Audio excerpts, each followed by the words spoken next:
So EAMCET అయిపోయింది, college join అవుతున్నావు. ఇప్పుడు మనం చూసుకోవాల్సిన ఫస్ట్ విషయము ఏ బ్రాంచ్ లో మనకి ఎక్కువ ప్లేస్మెంట్స్ వస్తాయి అని. ఎందుకంటే మనకి అల్టిమేట్ గా ఫోర్త్ ఇయర్ లో కావాల్సిందే ప్లేస్మెంట్ కదా. సో ప్లేస్మెంట్స్ చూసుకొని ఏదైనా బ్రాంచ్ లోకి వెళ్ళాలి, ఏదైనా కాలేజ్ లోకి వెళ్ళాలి. నేను ఇప్పుడు మీకు బీటెక్ లో ఏ బ్రాంచ్ తీసుకుంటే మంచి ప్లేస్మెంట్స్ వస్తాయి, లైక్ హైయెస్ట్ ప్యాకేజెస్ ఏ బ్రాంచ్ లో ఉంటాయని చెప్పేసి క్లియర్ గా చెప్తా.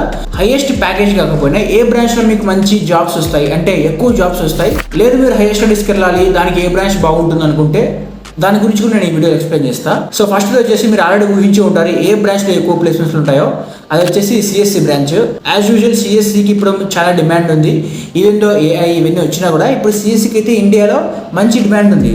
నీకు హైయెస్ట్ ప్యాకేజ్ లైక్ 40-50 LP ఆ జాబ్స్ అన్ని వస్తున్నది మోస్ట్లీ ఈ ఏవైతే ఐటీ కంపెనీస్ చూసావా దాంట్లోనే వస్తున్నాయి. నీకు ఇప్పుడు చాలా పెద్ద పెద్ద ప్యాకేజ్ కావాలనుకో అవి నీకు ఐటీ జాబ్స్ లో వస్తాయి, కానీ కొంతమందికి మాత్రమే వస్తాయి. యూజువల్ గా నీ కెరియర్ లో మంచి గ్రోత్ ఉండాలన్నా, ఈవెన్ నీకు కొద్ది టైంలో ఆ ప్యాకేజ్ లైక్ అలాంటి మ్యాజికల్ ఫిగర్ టచ్ అవ్వాలన్నా సరే నీకు ఐటీలో కొంచెం ఈజీగా అంటే తొందరగా వెళ్ళిపోవచ్చు అనమాట.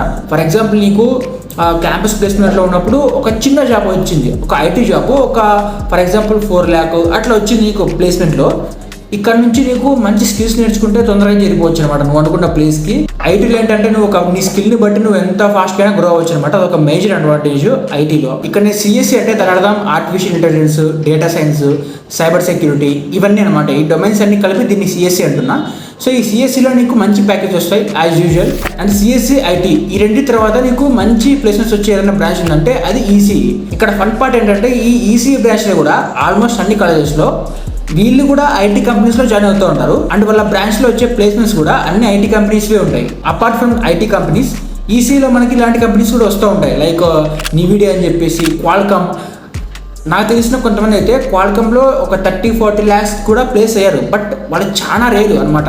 లైక్ మనకు స్టేట్లో ఒక కొంతమంది మాత్రమే అట్లా 30-40 lakhs అది ఈసీ బ్రాంచ్లో, కోర్ బ్రాంచ్లో ప్లేస్ అవుతూ ఉంటారు అనమాట.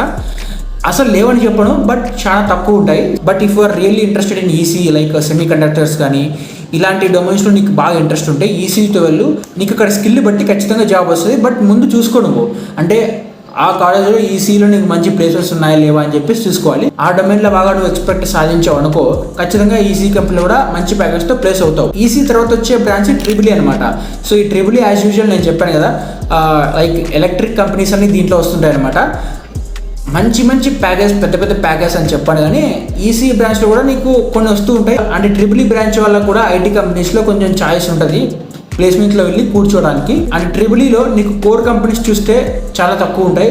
అండ్ దాంట్లో కూడా నీకు ఐటీ కంపెనీస్ ఇచ్చే అంత పెద్ద పెద్ద ప్యాకేజెస్ ఉండవు అనమాట.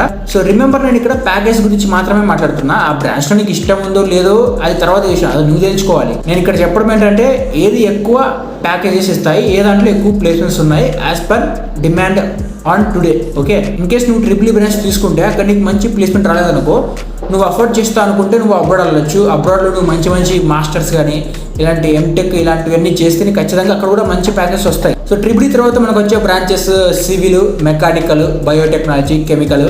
ఈ బ్రాంచెస్లో ఉంటే నువ్వు హైయెస్ట్ ప్యాకేజ్ గురించి ఇండియాలో మాట్లాడకూడదు. సిఎస్సిలో, ఐటీలో వచ్చే అంత పెద్ద పెద్ద ప్యాకేజెస్ మాత్రం ఈ బ్రాంచెస్లో రావు.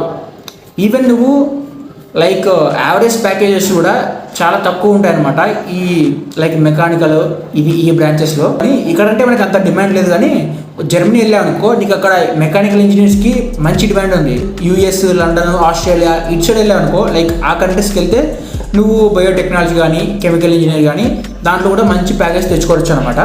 బట్ ఇండియాలో అయితే అంత పెద్ద మంచి ప్యాకేజ్ అయితే ఉండవు. నీకు వస్తాయి, జాబ్స్ అయితే వస్తాయి, బట్ అవి చాలా తక్కువ ప్యాకేజెస్. నువ్వు దాన్ని కొంచెం ప్రిపేర్ అయి ఉండాలి. సిఎస్సి, ఐటీ బ్రాంచ్లలో వచ్చే అంత పెద్ద పెద్ద ప్యాకేజ్ అయితే రావు. కానీ నీకు ఇక్కడ మంచి విషయం ఏంటంటే ఈ బ్రాంచ్లో నువ్వు ఏదైనా మంచి కంపెనీలో జాయిన్ అయ్యావనుకో నీకు ఫస్ట్లో కొంచెం తక్కువ ప్యాకేజ్ ఇచ్చి తక్కువ శాలరీ ఇస్తున్నా సరే నీకు ఎక్స్పీరియన్స్ వచ్చే కొద్దీ కొన్ని ఇయర్స్ తర్వాత, ఒక 5-10 years తర్వాత అదొక మంచి కంపెనీ అయితే నీకు మంచి శాలరీ వస్తుంది. ప్లస్ నీ జాబ్ కూడా మంచి స్టేబుల్గా ఉంటుంది అనమాట. కోర్ కంపెనీస్ లైక్ ఇప్పుడు రిలయన్స్ ఉంది, లేదంటే క్వాల్కామ్ ఉంది, ఇలాంటి కంపెనీస్లో జాయిన్ అయ్యావనుకో as a mechanical engineer, as a civil engineer కానీ బయోటెక్ ఏదైనా కానీ దాంట్లో వాళ్ళు నేను లే ఆఫ్ చేయడానికి చాలా తక్కువ ఛాన్సెస్ ఉన్నాయి. సో నీకు ఇక్కడ స్టేబుల్ కెరీర్ ఉంటుంది అనమాట. సో నీ ఇంట్రెస్ట్, ఇంకా నీకు ఏది ఇష్టమో అది చూస్ చేసుకో. నీకు ఇంకా ఏమైనా డౌట్లు ఉంటే కామెంట్లో మెన్షన్ చేయి, నేను దాని గురించి స్పెషల్గా వీడియో చేస్తా లేకపోతే రిప్లై ఇస్తా. సో యా, ఇంతవరకు చూసా కాబట్టి వీడియో నచ్చే ఉంటుంది. సబ్స్క్రైబ్ చేసుకొని మీ ఫ్రెండ్స్ కూడా షేర్ చేయ, వాళ్ళకి కూడా యూజ్ అవుతుంది ఎవరైతే బీటెక్లో ఇప్పుడు జాయిన్ అవుతున్నారో.